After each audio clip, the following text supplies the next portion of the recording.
wasn't planning on making a video about the recent update, mainly because I was away and I think you've seen plenty of great videos about it already, but I had an experience the other night like no other which I felt I had to share. Every now and then I'd go online and play with a friend, we'd select a car and track and we'd do roughly 5 to 10 laps and see how we do. On most cases it was fun, but a few things would just seem off, one of course being the handling of certain cars, but mainly the AI would be out to ruin any chance of you having a door-to-door race. We normally add in the AI to give the race a more packed feeling and competitiveness, but it always has its drawbacks to the experience. We had many scenarios where just a small clip would send us flying and yet the AI would continue on like a fly had hit their screen.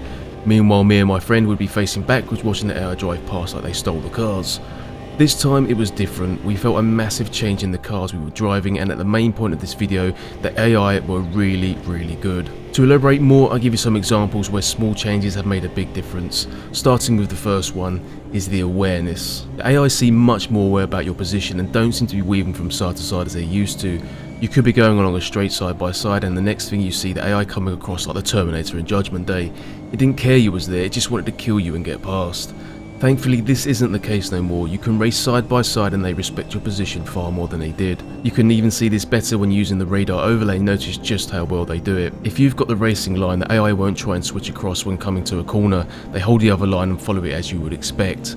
Normally if there was just a few inches ahead they would start switching racing lines erratically and do their best to send you into oblivion. Now staying on the topic of the AI and how they drive, you seem to be able to have more door-to-door racing. This doesn't mean that you can scrape door handles without any problems or go 3 wide down a long straight and have no issues. It's far better than it was. You spend more time focusing on your corners and lines than spending 99% of the time looking in your mirror. On one occasion I went 3 wide at Suzuka. It was brilliant. The car on the left had 2 wheels on the gravel and 2 on the curb. I was stuck in the middle, basically driving without hitting any corner, while the car on my right snuck on the inside, taking a tighter line and stole the position from both of us. I remember the AI going on the gravel or wide at corners, then erratically switching back across and jumping onto the racing line regardless who was there. It doesn't sound like much, but when you're talking about centimeters or inches in position, it's a big difference to the experience you have.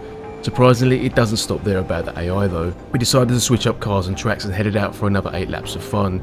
We chose the Mercedes GT3, a car we both struggle to enjoy. What better way to see improvements than drive a car you don't like and see how your opinion changes? And as you guessed it, we were both amazed. At first we both didn't speak for the first lap, and then I asked, "What do you think?" To which he replied, "I love it."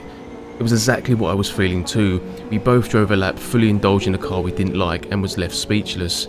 We had full concentration without even realising it. The car handled great, responsive, sharp and well balanced. You felt more in control than before and you didn't have to worry about the AI knocking off your 2-meter wide spoiler. On some occasions, my fault mostly, I tend to drive like a subpar Sunday British driver. If you don't know what this means, it basically means a wreckfest Sunday, where drivers who use public transport all week decide to drive on the weekend and are far too rusty and nervous to step foot on the tarmac. A great example of this is the Blackwall Tunnel in London. It's always busy, but Sunday it's like entering Satan's armpit. It's an absolute dodge fest. It's like driving the bumper cars at a theme park. It's a nightmare. In the game, I would sometimes come across and tap the AI, which would hold their line, and I'd end up flying. This time I noticed if I drifted slightly, the AI would move across, giving me space. The AI would this time be looking at me like the DJ instead of me looking across, giving the AI dirty looks. It was nice to see, if that makes sense. But what I'm getting at is how the overall experience is much better. Whether you're having an off day or a good day, you can now enjoy some good racing with the AI. The second to last thing I wanted to mention was the AI brake lights. If you've ever seen any of my older videos, you would have seen the AI cars in front would be constantly tapping their brakes. Similar to cars you see on the motorway or highway in real life, where they continuously tap their brakes on a deserted 3-lane stretch, and you're sitting there thinking, why are you braking? There's literally no one around apart from me and you. And yeah, it's exactly like that in the race. This is what the AI would do. It was annoying, it was distracting, it just didn't make any sense. Thankfully, this has gone for the good. No longer do the AI tap their brakes when following a car, they lift off, or that's what it seems like.